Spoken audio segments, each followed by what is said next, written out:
2022 Dodge Challenger refresh is coming, and hopefully they update more than just the exterior. We need the interior to be updated as well.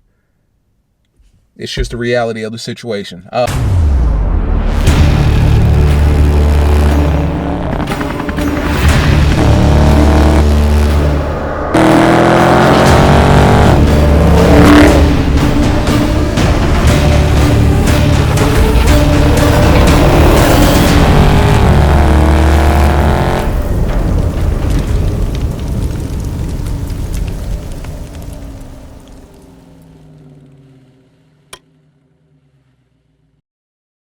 YouTube, what's going on? It's your boy Knockout 360 here with another video for you guys. As you can tell, I'm in a car that makes it's a car blog. You already know what's going down when I come around. Let's go ahead and get into it, man. First things first, car content, car shows, car reviews, car meets, and anything and everything car related will be happening on this channel. So if you're into that, make sure that you hit the subscribe button as well as the notification bell so that you know what's coming out and when it's coming out, right? For everyone else, hit that I already said that. Let's go ahead and get into it, man. So last video, we talked about the 2022 Dodge Charger refresh coming out. It's going to feature an updated front end.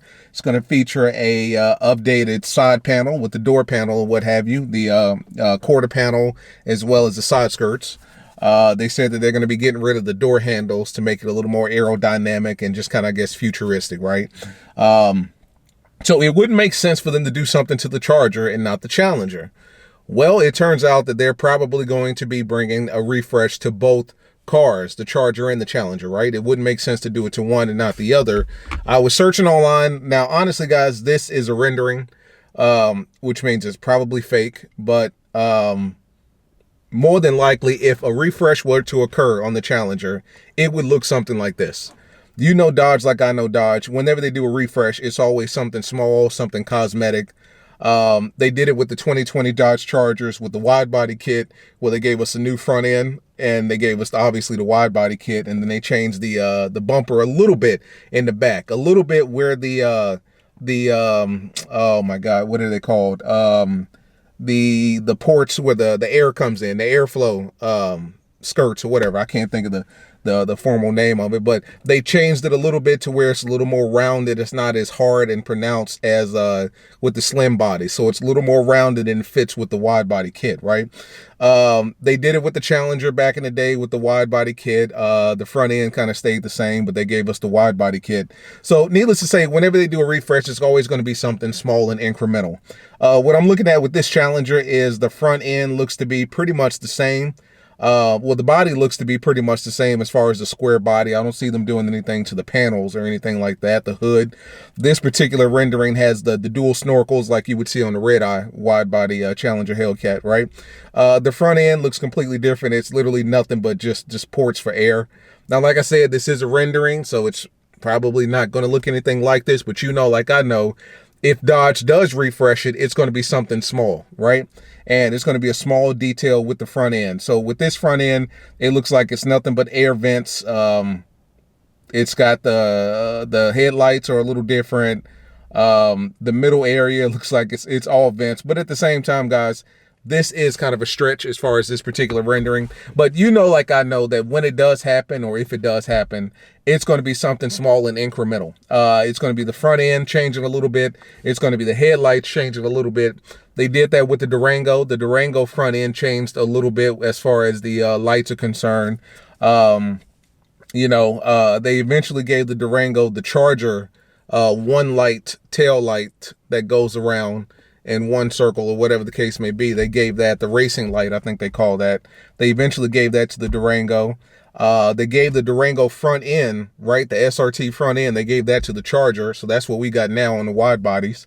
So I would imagine for the Challenger, it's going to be something like that. It's going to be a small change to the front end, probably maybe a little more aggressive indentation on the side panels. If they get rid of the door handles on the Charger, they'll probably get rid of them as well on the Challenger.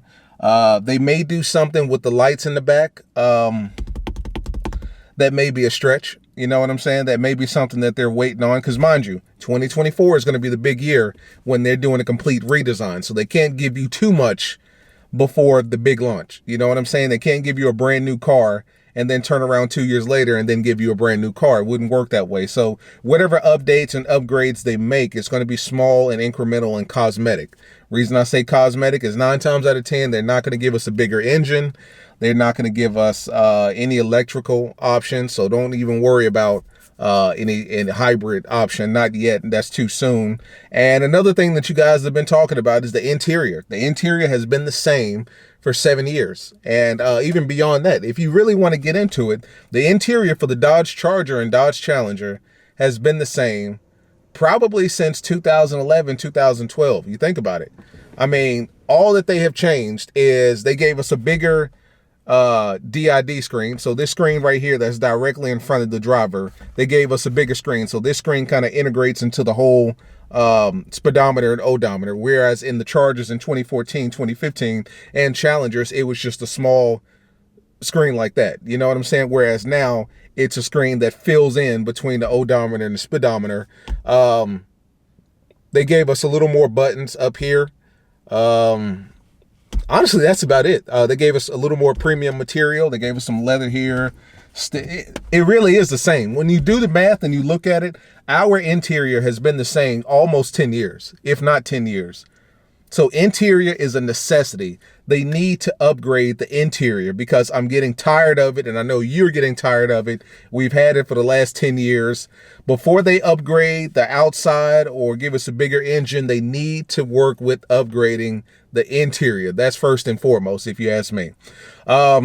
So hopefully we'll get an interior update with that refresh, man, because if you know anything about the Durangos, they've been updating the they were updating the Durangos, the 2021 Durangos and the 2020 Durangos. They gave you the bigger screen. They gave you the angled front end dashboard, so everything's pointing towards the driver. It just looks a little more premium. I'll put it to you like that. And then they give you the updated Uconnect system as well.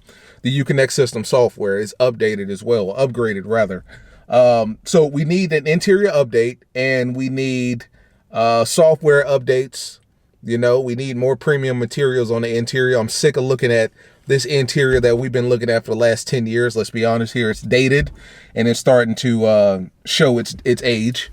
They can give us a bigger engine. I don't think that they will. I don't think that they're going to give us a bigger engine, more power in the next year with the refresh. But, you know, more power is always welcome, especially in the scats. I really believe that the 392s are a little underpowered. I would like to see the 392s at about 550 at minimum. I would like to see the 392s putting down 550 to the wheel minimum. And they can sell it for, you know, they always oversell it at least to the crank or whatever. But to the wheels, I would say 550 to the wheels. They can oversell it and say that it's 600 or, you know, 575 or something like that. But the 392s are severely underpowered. I think that we need to be right at about 550 as far as power is concerned. Keep the wide body kit, obviously, for the Charger and the Challenger. Give us some, you know, incremental updates and upgrades to the front end, like they do with the wide body and the 2020 Dodge Chargers. But at the end of the day, that's pretty much what we're looking at here. So if they do a refresh, it's going to be minor details. They're probably not getting to the interior.